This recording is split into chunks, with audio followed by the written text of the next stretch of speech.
Өнөөдөр халдварт тус өвчний эртэлрүүлэг тэр тусмаа чихрийн шижингийн эртэлрүүлгийн тухай ярих гэж байна. Тэгэхээр чихрийн шижин дэлхий дээр маш их тархсан өвчний тоонд ордог. Дэлхийн насанд хүрсэн 10 хүн тутмын нэгдэн чихрийн шижин онцлогддог. 21 оны байдлаар 537 сая хүн чихрийн шижинтэй амьдарч байгаа. Одоо чихрийн шижинтэй 4 хүн тутмын 3 нь хөгжлийн түвшин бага болон дунд орлоготой улс орнуудад тохиолддог. За чихрийн шижингийн улмаас 5 секунд тутамд 1 хүн нас барж байна. Жил ирэх тусам энэ секунд бол багасаад байгаа л да. За тэгээд дэлхийн эрүүл мэндийн зардлын дотроос чихрийн шижинтэй холбоотой зардал 966 тэрбум Америк долларт хүрээд байгаа. Тэгэхээр зөвхөн дэлхийд тархаад зогсохгүй чихрийн шижин Монголд маш их тархаж байгаа юм. Тэгэхээр анх 1999 онд чихрийн шижингийн тархалтыг судлахын өмнө одоо хүмүүст бол мэдэгддэггүй байсан чихрийн шижин байгаа мó үгүй юм уу гэмээр ганц нэг өвчтнүүд бол бүртгэгдэж эхэлжсэн. Тэгээ 99 онд ер нь чихрийн шижин өвчин манайд хэр зэрэг байна гэд тархалтын судалгааг Дэлхийн эрүүл мэндийн байгууллагын дэмжлэгтэйгээр Монголд анх хийсэн байгаа. Тэгээд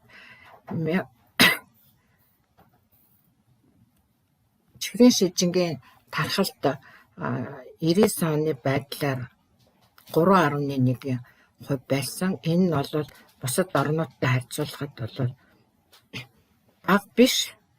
Гэхдээ бас тийм ч их биш. Дунд зэргийн тархалттай байна гэж үзчихсэн.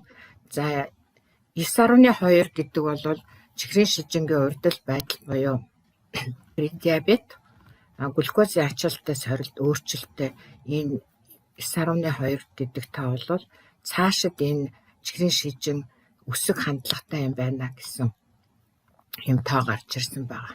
Тэгээд дараагийн судалгаанууд бол ийм шатлсан судалгаанууд явагдсан. 2006 он, 9 он, 13, 19 он гэдэг. За эдгээр судалгаанууд бол глюкозын ачаалттай сорилт хийгдээгүй зөвхөн өлөн үеийн глюкозыг үзсэн ийм судалгаа байгаа.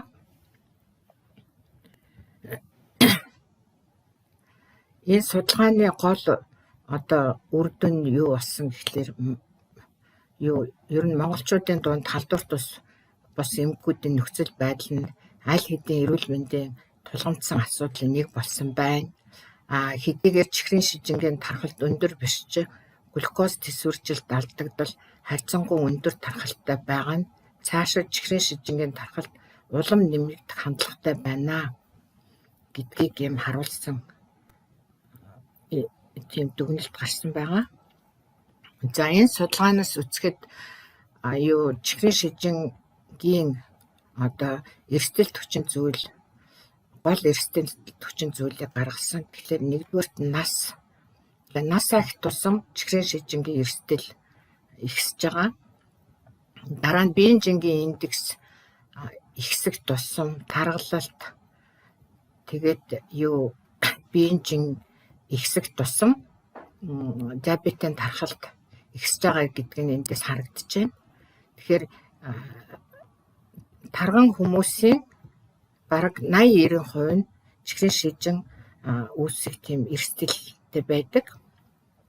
За тэрнээс гадна артерийн даралт ихсэлт мөн одоо чихрийн шижингийн эрсдэлтэй өндөр эрсдэл болох нь эндээс бас харагдаж байна.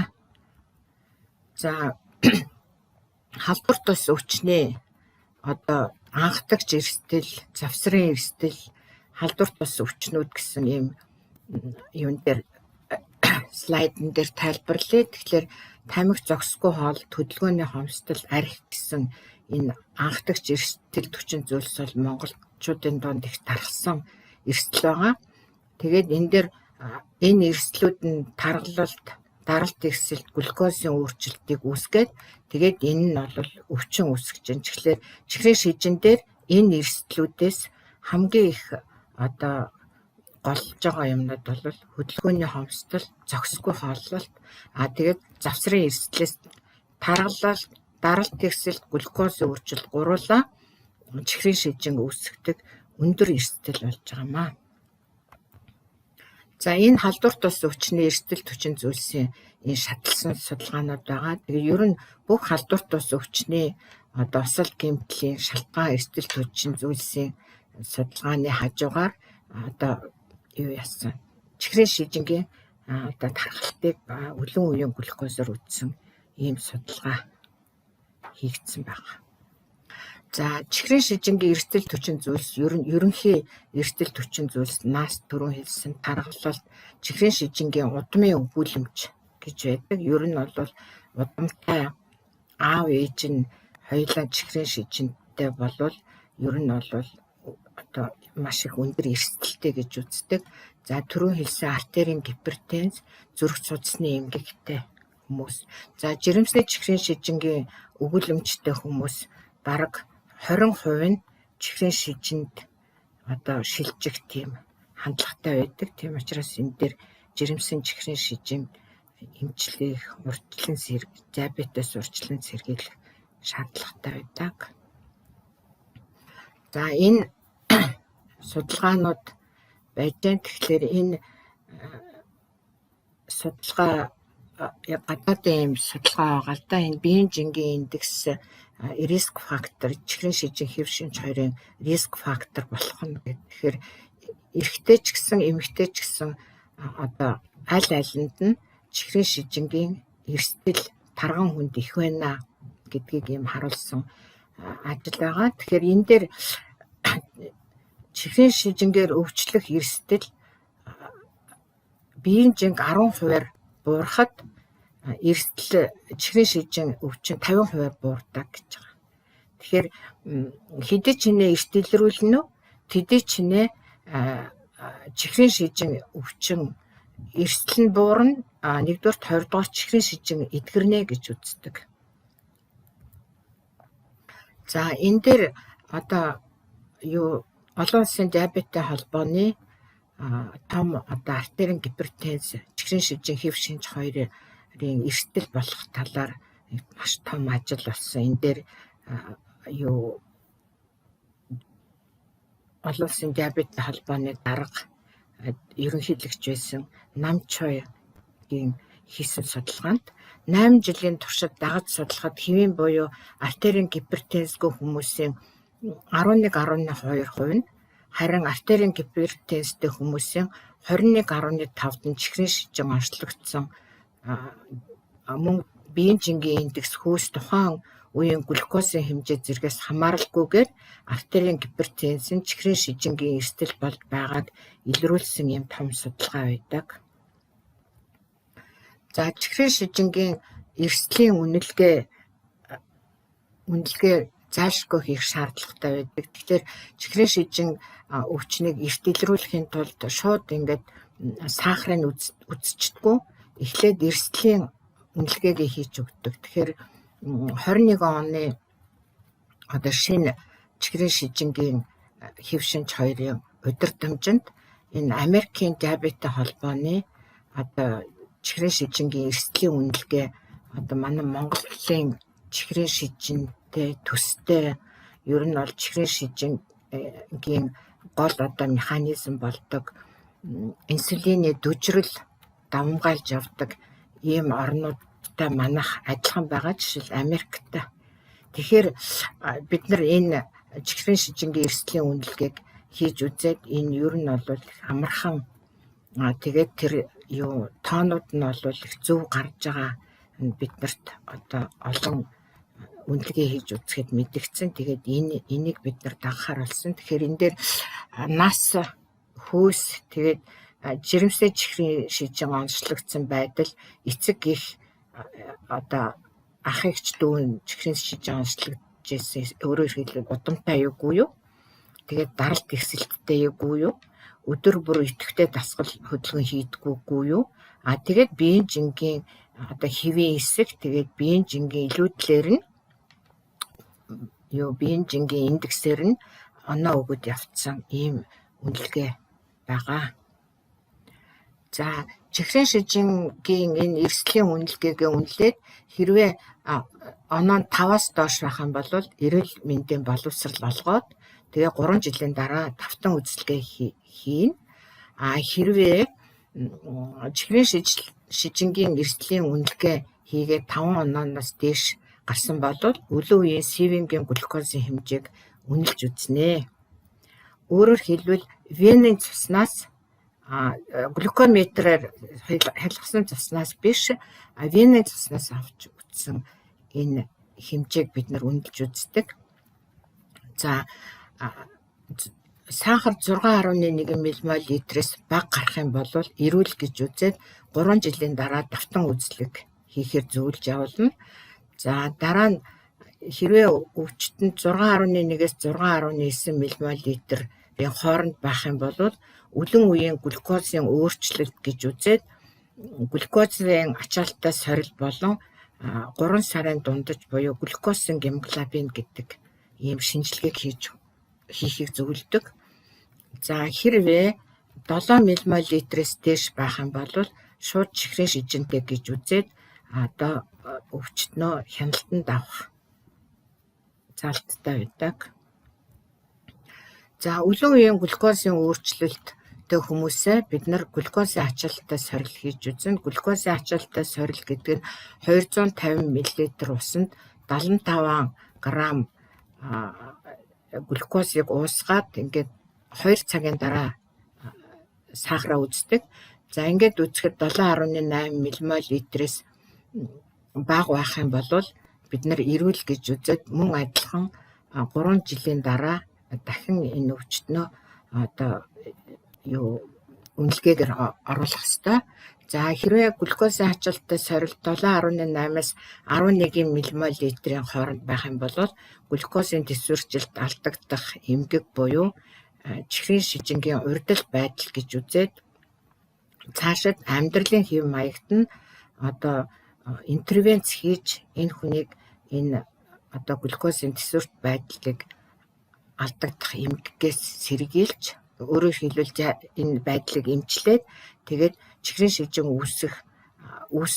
үүсэх байсныг 10-20 жилээр хойшлуулах боломжтой гэж үздэг. За 11.1-ээс одоо их байх юм бол онш болоод чихрийн шижинтэй байна гэж онш тавигдаад энэ хүн хяналтанд орж цаашдаа зөвлөгөө өгнө амьдралын хэв маяг яаж өөрчлөх тухай зөв хооллох, хөдөлгөөн ямар хөдөлгөөн хийх үү, ямар эм хэрэглэх үү гэдгийг одоо хяналтанд аваад ингээд зөвлөгөө өгöd явна. За чихрийн шижингийн онцлогоо энэ дээр оншийн шалгуур энэ дээр өгөгддөг. Энийг бол одоо бүх одоо өрх сумын эмнэлгүүд, дүүргийн эмнэлгүүд, том одоо клиникийн эмнэлгүүд бол энийг юун дээр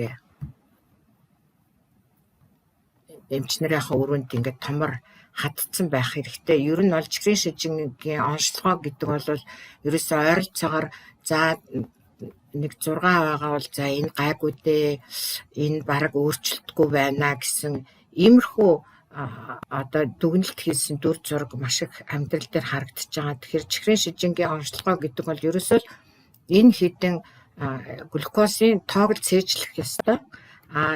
Яг одоо цээжлэхгүй маа гэхэд яг ширээн дээр чинь энэ одоо тоо байж ах ёстой. Тэгхийн бол бид нар онш тавиад тэгээд тэр хүмүүсээ эрт онцлоод тэгээд чихрийн шижин хүрхэхгүй урьдчилан сэргийлээд эсвэл бол чихрийн шижин тэр хүн хизээч хүрхэхгүй дахиж эсвэл бол энэ хүн биш дээ чихрийн шижин одоо түрүүн хэлсэн би 10 жилээр 20 жилээр хойшлуулж болно.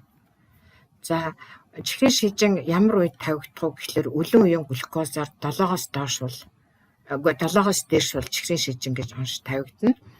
За тэгээд 7 ммол буюу 126 мг децилитр эсвэл гэж бичсэн байна те. Тэгэхээр энэ нь юу гэсэн үг гэхээр 2 энэ нэгжээр хэмжигдэнэ. Тэгэхээр 126-га 18 хуваах юм бол 7 ммол гардаг. Тэгээ энэ хоёр хэмжигдэх юм бол 18-аас хуваа 18 хуваа эсвэл үржүүлж энэ хоёр ингэж харьцчихдаг ийм хэмжигдэх юм байгаа. Глюкозын ачаалттай сорилын дараах глюкоз гэдтэй. Тэгэхээр глюкозын ачаалттай сорил хийсний дараа түрүүн хэлсэн 11 ммол буюу 200 мг децилитрээс дээш байх юм бол бид нар одоо чихрийн шижинтэй гэж онцлно. За 3 сарын дунджаар бид нар бас оншилдог. 3 сарын дундаж процентээр хэмжигддэг. За зарим үед бид нар энэ 48 ммол гэдгээр бид нар одоо энэ тархаагүй тэргээр бид нар хэрэгэлдэг. Гол нь бид нар энэ 6.5%-аас их байх юм бол чихрийн шижин гэж онцлогддог. За үлэн биш үеийн глюкозоор бид нар оншилдог. Өөрөөр хэлбэл санамсаргүй одоо хоол идсний дараа ингээд гинтхэн байж байгаад ингээд сахар ингээд үцхэд санамсаргүй сахар 11.1-ээс дээш байх юм бол энийг чихрийн шижин байж магадгүй гэд бид нар нарийн одоо цаашид шинжилгээ давтан өгнө, эсвэл 3 сарын дунтаж өгнө, эсвэл бол ачаалттай сорил хийх шаардлагатай. За глюкозын төсвөржилт алдагдал гэдэг ийм онш байгаа. Энэ нь бол глюкозын төсвөржилт алдагдал гэдэг нь одоо хүмүүс одоо предиабет гэж нэрлэдэг, глюкозын төсвөржилт алдагдалч гэж нэрлэдэг. Тэгээд диабетийн өмнөх байдал гэж энийг ойлгодог, тэгж нэрлэдэг.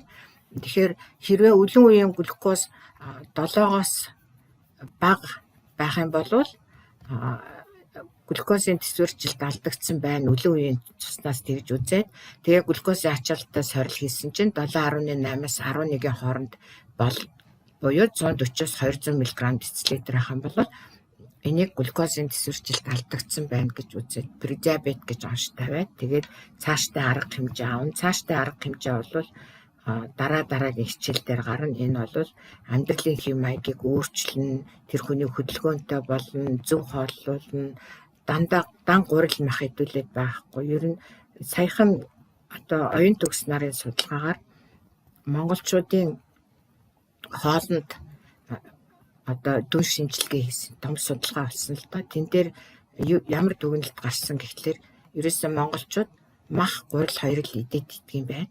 Ихэнх нь нөгөө гэр аргачлал байгаа шүү дээ. Тэрний хамгийн доор нь